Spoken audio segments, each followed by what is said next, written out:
Hey everybody, this is Mr. Mattarelli, your driver education instructor, fourth quarter.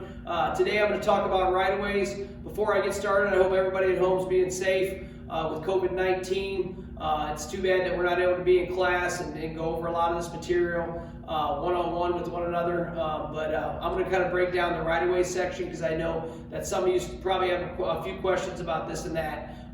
Before I get started, I just wanted to say everybody's doing a great job in class.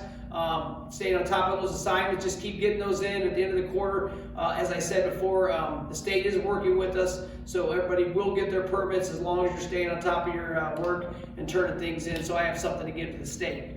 The first thing I want to talk about today is the Chapter 4 right-of-way section talks about a lot of intersections and what you're supposed to do, who we're waiting for, who goes first, and why. That's the most important thing about driving as far as Chapter 4 comes, is right-of-ways, is knowing what you can and can't do and why. The first thing I want to talk about is actually where the car is supposed to stop. Just to make this clear, the state of Illinois is being big sticklers on this, especially when you take your road test with us and with the state of Illinois. They're going to expect you to stop in these areas. Anytime that you come to an intersection, you have three criteria of where you're supposed to stop. Criteria one is if that intersection has a red light or a stop sign, they're going to expect you to stop behind the stop line. It's usually a thick white line, usually about 2 feet wide, and that's where they're going to expect you to stop. Not on top of it, but behind it. Okay, if you come to an intersection and there is no stop line, okay, the next criteria is a crosswalk. That's where they're going to expect you to stop. Not on top of it or close to the white line. Should be at least 3 to 4 feet behind it. Okay, and you want to come to a nice slow stop and not alert any of these pedestrians that might be getting ready to cross the street.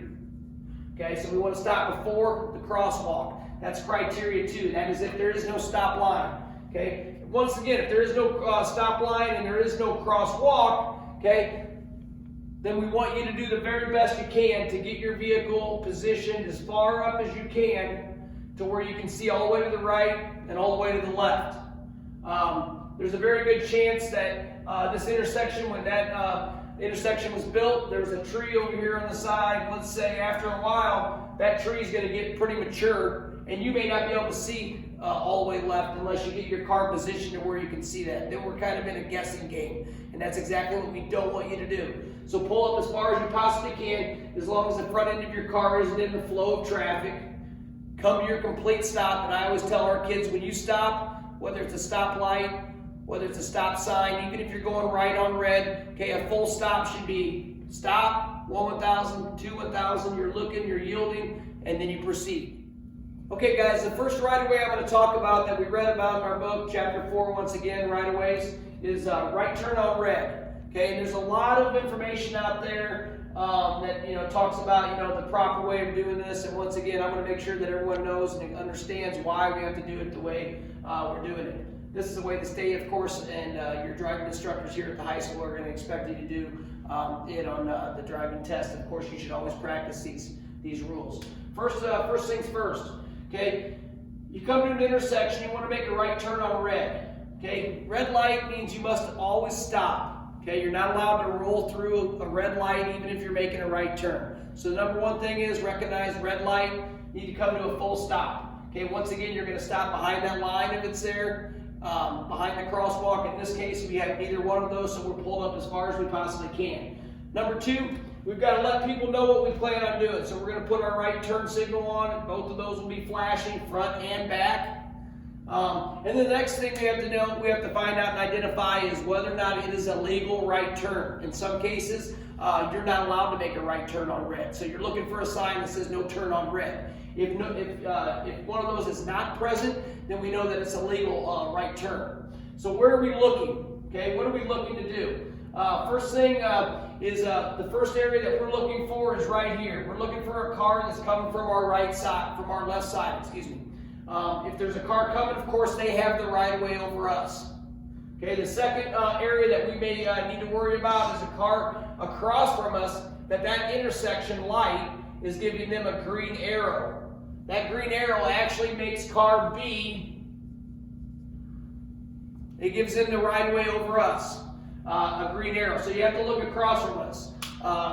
The intersection right by the high school, up by McDonald's, and the gas station, that is one of those intersections that a lot of our kids get caught on, even when we're doing our lessons. That is there's a green arrow at that intersection. When we have our kids go to that intersection to make a right turn towards Lincoln Middle School, a lot of them look left. They forget to look across from where they're at, and sometimes these cars will roll right out in front of us while we're trying to make that right turn. Okay, so this is number one. That's where we're looking. Number two, that's where we're looking. And then the third area that I like my kids to look for is maybe over your left shoulder. So you're going to do what we call a blind spot look. Check over your right shoulder and make sure that there's not a pedestrian that might be jogging, walking, going this direction. Because if there is, whether they're coming from here or they're coming from here, okay, they have the right of way over us.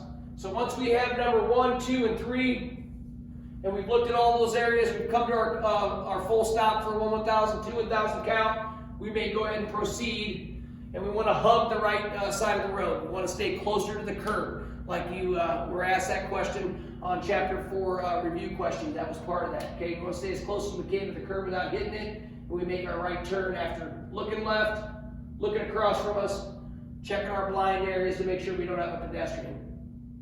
Okay, the next type of intersection we're going to talk about, and we're going to kind of follow along the bullets in the booklet, is when we're on a one-way street. This is 4 lanes. They're all going from bottom to top, and we're turning from a one-way street onto another one-way street. So we have 4 lanes that are going this direction. So one way onto another one way. We've got a red light. The book asks, are you able to make a left turn at a red light when you're on a one-way street, turning onto another one-way street? And the answer is yes. Okay, there are a few areas that you need to make sure that you're looking for. First of all, your car stops where it's supposed to. In this case, we have no crosswalk, we have no stop line, so we can pull up as far as we possibly can. We do need to be in the far left lane, come to our full stop, 1,000, 2,000, and then we're looking for traffic that's coming in this direction. Okay, if there is no cars coming from that direction, you are allowed to make that left turn from a one-way onto another one-way at a red light. Next intersection I want to talk about is a 4-way stop. This intersection, we've got a stop sign that would be represented obviously in each of these corners. There's one in each corner. Okay, and I'm just going to kind of make a circle for each, okay, for time purposes. What we're going to do here is we've got 3 vehicles that show up at the exact same time. Okay, the rule of thumb is the vehicle that stops first should go first. As far as we know, these cars all got there at the exact same time. So the rule is the vehicle that's furthest to the right gets the right of way. So all the cars to the left would yield to them. So if I was in car C, to my right is car B. So I know that car B definitely is going before C. But since I'm in car B, to my right is another vehicle, and that would be car A. A here would be the farthest to the right. So in this case, car A would go first, then car B, and then car C. And it really doesn't matter what direction they're going or where they're going. That's the order that they should go, with car A being furthest to the right. A goes, then B, and then C. A little bit of a different scenario. Let's say that car B gets there first, and then car A and C show up at the exact same time. Okay? The first rule is whoever gets there first goes first. So we would let car B go first, and then the question is, well, who goes second? Because car A and car C, neither one of them is to the left or to the right of one another. They're across from one another.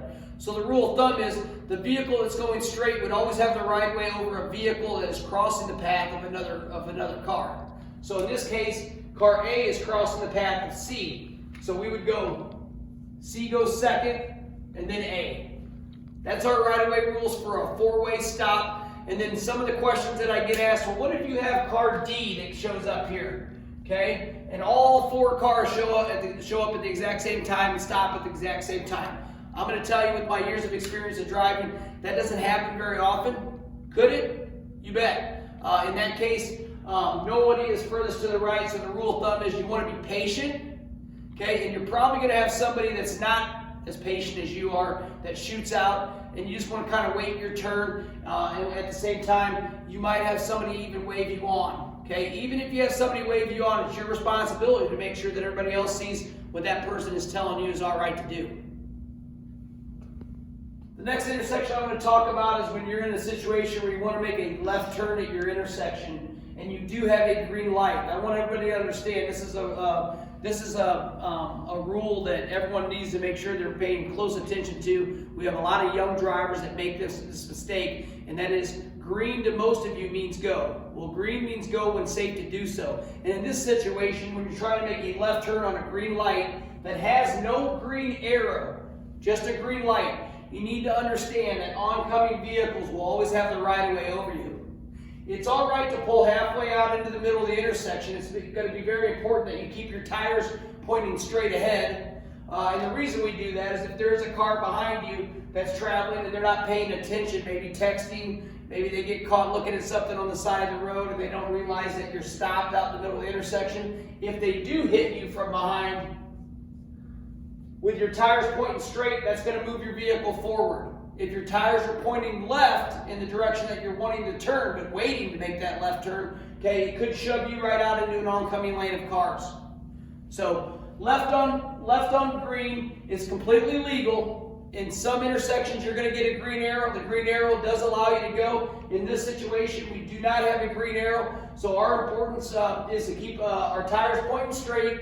We need to make sure that we yield any vehicles that are coming from there, and then when there's an opening and there are no cars coming, we're allowed to go ahead and complete our turn. Obviously, we have our turn signal. I've got that turn signal on, and in some cases, you may find yourself out in the middle waiting for quite some time. In fact, the light might even turn yellow and then red. If that's the case, these cars, they'll stop, and then you'll proceed and make your left turn, and understand that cars that are over on the left and the right of you, even though they get a green light, if you're out in the middle of the intersection, you still have the right of way. That's why green doesn't mean go. Green means go when safe to do so.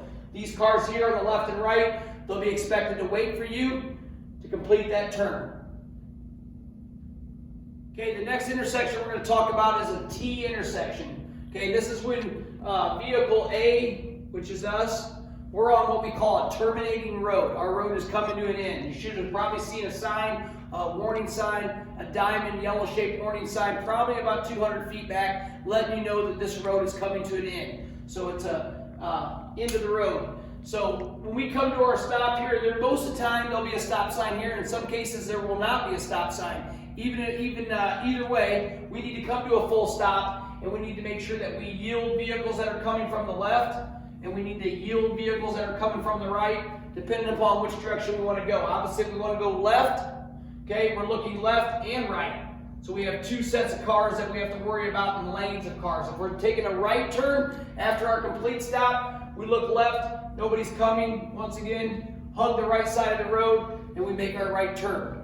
The next thing I want to talk about is how we're supposed to give emergency vehicles a right of way. First of all, emergency vehicles, it can be a police car, it can be an ambulance, it can be a fire truck. Any of those three vehicles that we see on the roadway, we got to make sure we know when we have to get out of their way. And in most cases, it's all the time, especially if they have their lights flashing and sirens going. That means they're trying to get to an emergency, and we need to do our best to get out of their way so they can get there in an orderly fashion. The first road I want to talk about is just a two-way street, two-way road, okay? And here's our vehicle. If you have an emergency vehicle that's coming up behind you with its warning lights on and sirens, you must get off to the side of the road and come to a full stop, okay? The same thing goes if you're on this type of road where you have two-way traffic and you've got one that's traveling towards you, okay? Even though they're not going the same direction that you're going, we've got to do the courtesy of getting off the side of the road as quickly as we can, come to a full stop, and then the best practice is to look over our blind spot areas and make sure there's not a second one. Most of the time when we see a fire truck, there's an ambulance or a police car, right behind it. So you need to make sure that before you pull back out onto the road that it's safe to do so. The next type of road I want to talk about is what we call a divided highway. Chapter 10, if you, when you read through that, that's already been assigned to you. It talked about different types of lines. These two solid double yellow lines in the middle, and I'll be honest, in the state of Illinois, sometimes there's two solid white lines. Okay, that's representing 4 lanes of traffic or multiple lanes of traffic that are heading in the opposite direction of one another. In this case, we've got 2 lanes of cars that are coming this direction, and we've got 2 lanes of cars that are going that direction. Here's our vehicle. If we have an emergency vehicle that's coming towards us, the opposite direction though, and on the other side of those solid double yellow lines or white lines, in this case, we do not need to get over off the side of the road and stop for them, but we do need to drive with caution. Okay, the same thing goes, and we'll talk a little bit more next week about school buses. If they're going the opposite direction and we're on a divided highway, the rules change a little bit. We don't have to necessarily get over. And then the last thing I want to talk about as far as emergency vehicles go, it's a little bit different when you're at an intersection. Let's say this is us, we're at an intersection, the light's been red, it's just turned green. Once again, green means go when safe to do so. Well, you recognize there's an ambulance, there's a fire truck that's coming from your right. It's got its lights on, it's got its sirens going. Okay, in that case, we're just going to stay put. Okay, if there was one coming up behind us with its sirens on, okay, once again, we would stay put. If they're not able to get through because the ambulance, the fire truck is quite large, they're going to get on their intercom and they're going to give you instructions for that. They might even tell you to go ahead and drive through the intersection and then pull off on the side of the road so they can get through. And that's emergency vehicle right-of-ways. Okay, the last 4 bits I want to share with you as far as right-of-ways go in that section of the book is we looking at a couple of your assignments. A few of you are a little bit unclear about a couple of these things, so I want to bring them up. And that is, anytime that you're driving and you're pulling out of an alley or a private road, that includes any type of private establishment, whether it's a movie theater, whether it's a gas station, okay, you always need to come to a complete stop. You're not allowed to just roll out. Come to a complete stop, yield the right of way, and then proceed. The next thing I want to talk about is flashing red and yellow lights. Okay, you need to treat a flashing yellow light as a yield sign, and yield means you're going to be cautious, pay attention to your surroundings. You don't necessarily have to stop, okay, but you need to be prepared to stop. Or a flashing red light, you're going to treat a flashing red light as you would a stop sign. The same thing goes if you come to an intersection. Maybe there's been a storm that's come through that area. Maybe you're not even familiar with the area, but anytime that you come to an intersection and the lights aren't working at all, you want to treat that intersection as a 4-way stop, just to be safe. Uncontrolled intersections. What's an uncontrolled intersection? One that does not have lights, okay? There aren't arrows, there aren't yield signs, there's not a stop sign, okay? A lot of times you find these in your neighborhoods.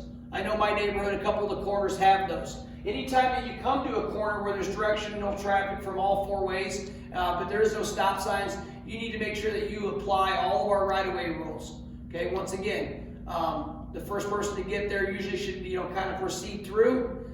If you kind of get there at the same time as another vehicle, if they're on the right, we want to let them go. And then the last thing I want to talk about is yield signs versus stop signs. Okay, make sure you understand they're both red and white signs. The yield sign's telling you need to drive cautiously, be prepared to stop, but in most cases you won't have to. Where a stop sign is telling you absolutely need to stop here every single time. You got to stop one behind that line. If there's no line behind the crosswalk, and then lastly, if neither one of those is present, you pull up as far as you possibly can so you can see around possible obstructions on your left and right and make a good choice before you take off. Guys, that's it for me today. I appreciate you paying attention, listening to the video. Hopefully this clarifies some of those right-of-way bullets that are in your booklet. Keep doing what you're doing. You guys are doing a great job. Keep turning all your work in. As I get more information from the state of Illinois about when permit day is and all that, I will make sure I forward that to your parents and you. But until then, stay safe, and we're going to get through this. Miss you guys.